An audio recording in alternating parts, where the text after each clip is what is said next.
কৃষ্ণ নামের সুধা যেবা করে পান, ক্ষুধা তৃষ্ণা তার হয় অবসান।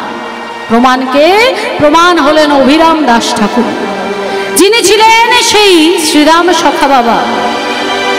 একদিন ভগবান আমার তিনি যখন গোষ্ঠ গোচারণে এসছে, বলছে আজকে নতুন খেলা হবে, সবাই লুকাবে আর কানাই সবাইকে খুঁজে বার করবে। সবাই লুকিয়েছে, কানাই এক এক করে সবাইকে খুঁজে বার করছে। সবাইকে বার করলেন, কেবল খুঁজে পেলেন না এই শ্রীরাম সখা। তা আপনারাই বলুন না, ভগবান খুঁজে পাবে না এমনটা হতে পারে বাবা? হ্যাঁ, তাহলে কেন খুঁজে পেলেন না? এই শ্রীরাম সখাকে নিয়ে এক অভিনব লীলা করবে। হ্যাঁ, ভগবান তো সকলকে নিয়ে ফিরে এলেন বৃন্দাবন লীলা সাঙ্গ করে, সমস্ত সখাদের নিয়ে, সমস্ত গোপীদের নিয়ে তিনি চলে এসছেন নদিয়ায়। আর এদিকে শ্রীরাম সখা মনে মনে ভাবছে এই বুঝি কানাই ডাকবে, এই বুঝি কানাই ডাকবে। কিন্তু কানাইয়ের ডাক আর তার কানে এলো না। ধীরে ধীরে যখন গুহার ভিতর থেকে বেরোলেন, তখন দেখছেন সারা বৃন্দাবন শূন্য, কেউ কোথাও নেই। কখনো তমাল গাছকে জড়িয়ে ধরে বলছে, ওরে তমাল, বলতে পারিস ভাই কানাই কোথায়? কদম বৃক্ষকে জড়িয়ে ধরে বলছে, ওরে কদম বৃক্ষ, বলতে পারিস ভাই কানাই কোথায়? বংশী বটকে জড়িয়ে ধরে বলছে, ওরে বংশী বট, বলে দে না রে আমার ভাই কানাই কোথায়? কেউ বলতে পারছে না।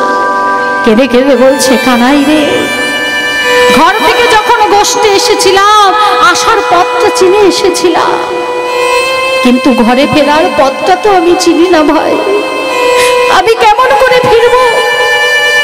তাই তুই আমায় যেখানে রেখে গেছিস, আমি সেইখানেই তোর জন্য অপেক্ষা করব। আমার ইষ্ট মন্ত্র হবে কৃষ্ণ বলরাম, নয় মন্ত্রের সাধনা, না হলে শরীরের পতন। গিরি গোবর্ধন গহ্বরের ভিতরে বসে একটা দুটো বছর নয়, একটা দুটো বছর নয়, 5000 বছর ওই ইষ্ট মন্ত্র জপ করেছিল। এদিকে মহাপ্রভুর আবির্ভাব ঘটেছে, নিতাই চাঁদের সঙ্গে মিলন হয়েছে।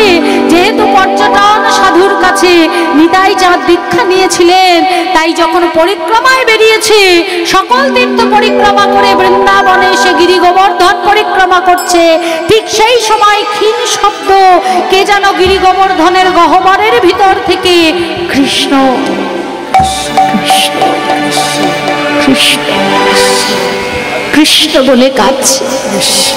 দাঁড়িয়ে পড়লেন নিতাই চাঁদ, গহ্বরের দিকে তাকিয়ে বলছে, কে আছো? ভিতর থেকে বেরিয়ে এসো, কে আছো ভিতরে? বেরিয়ে এলো বাবা, বেরিয়ে এলো এক জীবন্ত কঙ্কাল, হাড়ের ওপর শুধু চামড়া দিয়ে ছাউনি করা, বড় বড় চুল, বড় বড় নখ, চোখগুলো কঠোরাগত। কিন্তু কঠোরাগত হলে কি হবে?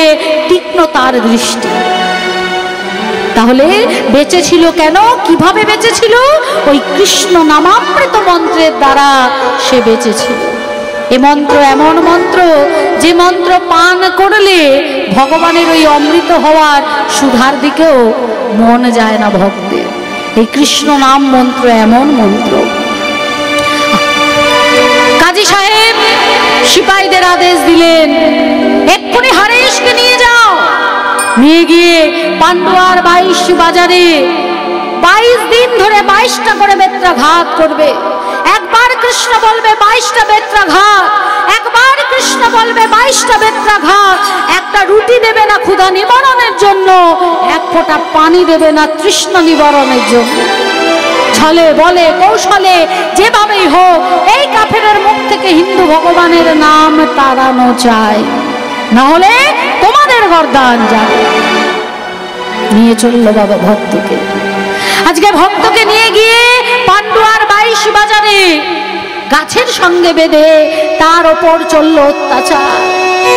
একবার কৃষ্ণ বলে 22টা করে বেত্রাঘাত, একবার হরি বলে 22টা করে বেত্রাঘাত। পান্ডুয়ার একটা বাজারে 22টা বেত্রাঘাত লোকে সহ্য করতে পারে না। আর এই হারেশকে 22 বাজারে ঘুরে 22টা করে বেত্রাঘাত মারার পরেও এর মুখ থেকে কৃষ্ণ নাম তাড়ানো গেল না। সিপাহীরা বলছি এ কোনো সাধারণ মানুষ হতে পারে না, এ নিশ্চয়ই কোনো পীর বা নিশ্চয়ই কোনো পয়গম্বর। তাহলে তুমি কে গো, তুমি কে? যদি তোমার মৃত্যু না হয় তাহলে তাহলে ওই কাজী সাহেব যে আমাদের গর্দান নেবে। হারেশ বলে উঠল, তোমরা কেন শাস্তি পাবে ভাই? আমি কৃষ্ণকে ভালোবেসেছি, তাকে ভালোবেসেছি আমি। জানো, আমার কৃষ্ণকে যে ভালোবাসে, আমার কৃষ্ণ তাকে কষ্ট দেয়। নিজে মুখে বলেছিল, বাবা যে করে আমার আশ তার করি আমি সর্বনাশ, তথাপি যে ছাড়ে আমার হরি বল হরি বল, তার হয়ে আমি নাচের হুদা। কষ্টের পর কষ্ট, যন্ত্রণার পর যন্ত্রণা যে জন সহ্য করে তার চরণ ধরে পড়ে থাকে, আমার ভগবান তার দাসত্বে পরিণত হয়।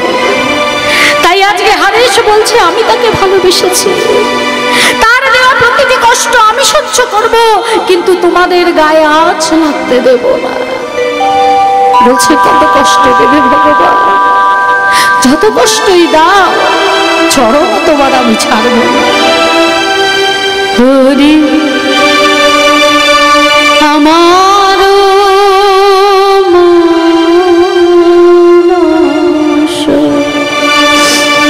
সন্তান শীতে যদি তো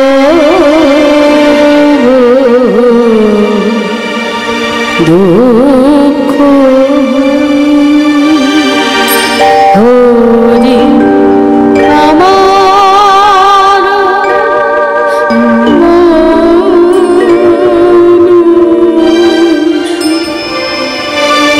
সন্তাপ নাশিতে যদি তো দুঃখ আমার যা হবার তাই হবে, তুমি কেন দুঃখ আবার যা হবার তাই হবে, তুমি কেন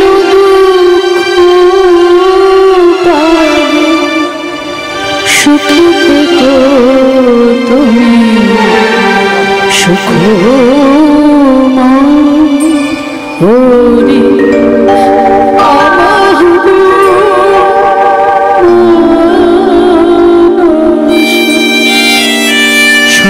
সন্তাপনা শিখে যদি দুঃখ আমার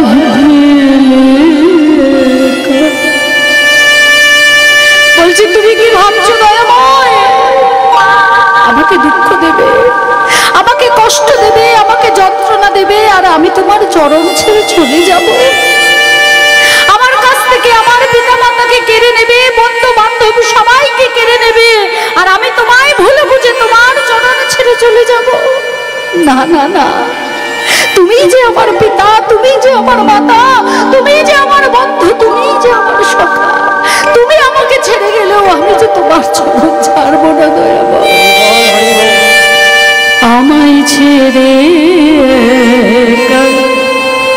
বন্ধুহীন দেশে কোথায় রইলে হরি, কোথায় রইলে আমি তোমারই উদ্দেশ যাব সেই দেশ, তোমারই উদ্দেশ যাব সেই দেশ, ইতি নব হবে পরিচয় হরি